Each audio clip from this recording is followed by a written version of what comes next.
Okay, so I'm just gonna try and get through this as quickly as possible. And this is my dog, Emma. She was just barking, so I have to hold her. So the title of my article was Teacher-Child Conversations in Preschool Classrooms, Contributions to Children's Vocabulary. The authors were Sonia Q, Cabell, Laura M. Justice, Anita S. Mcginty, Jamie Decoster, and Lindsay D. Forston. This was part of the Early Childhood Research Quarterly, and it was in the year 2015.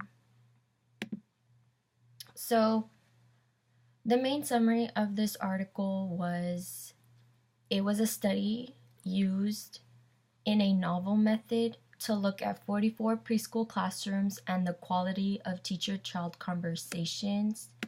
And some of the main points of this article were that they examined quality and volume of preschool teacher-child conversations, examined the patterns of responsive strategy uses during those conversations, how interventions impacted the quality and volume of conversations positively, and the strategy use concentrated within fewer conversations that are related to the growth of a child's vocabulary.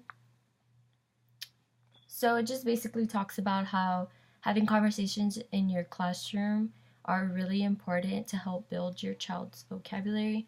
So the more you get them talking and the more higher words you say, they're going to pick up on that, and then they'll be able to understand and have those conversations with their parents or their peers or whatever. So I'm just going to read off my notes, but this article might be useful to other educators because it talks about, it's called Learning Language and Loving It.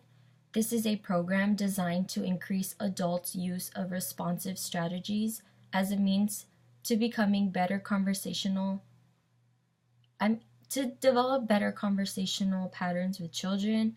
This is a training, and it includes workshops and ongoing feedback to promote children's participation in extended conversational exchanges. So they will basically teach you how to have those conversations, because there's a lot that goes into it, apparently. It's not just like having a regular conversation. You have to say certain things or kind of shorten it out so that they're getting the most out of a tiny conversation. And I had some critiques, and my critiques were barely stuff that I necessarily didn't agree with. So the first one was, it said that parent-child talk at home is more influential to children than adult-child storytelling. So I didn't really agree with this statement because I feel like every child is different. One child could learn more with conversations with adults or other children, but others might learn vocabulary through listening to a read aloud. So it just depends on the child. The second one is, it said many preschool classrooms serving children living in poverty appear to offer limited opportunities for children to have multi-turn conversations with their teachers and classmates. So I also do not really agree that just because students that live in a poverty area, they cannot have the same opportunities. This can happen in a classroom with kids who are not in poverty, I feel. And I personally, in my opinion, think that it depends on the teacher and how he or she is willing to offer those opportunities.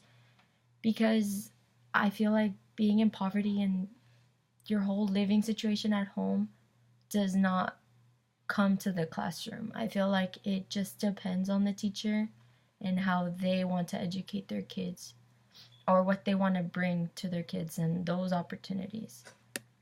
So